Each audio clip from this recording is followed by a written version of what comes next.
Auntie Dodo here. Yes, the talking head is me. My niece did the painting. It's her voice. I'm dead, so voiceovers won't work. It's the best compromise we could think of. Happy listening. This is a poem called SS Suppression.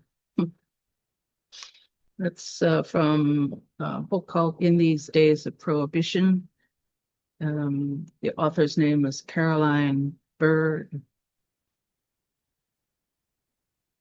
An unexploded warship sits on my seabed. Each dissolving day hardens the risk. New cracks appear in the hull, stripping the vessel to its naked cargo. Waves tremble, fish play, chicken.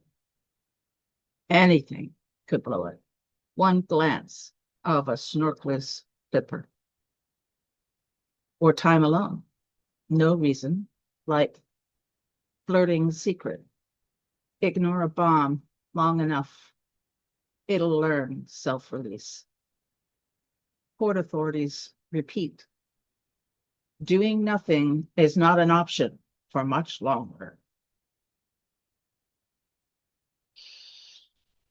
Um, I like her work a lot. You can read that in a number of ways, obviously.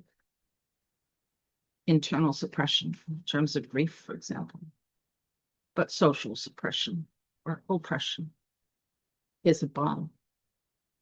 Port authorities repeat, do nothing is not an option for much longer. I have to say, I agree with Caroline Bird about that.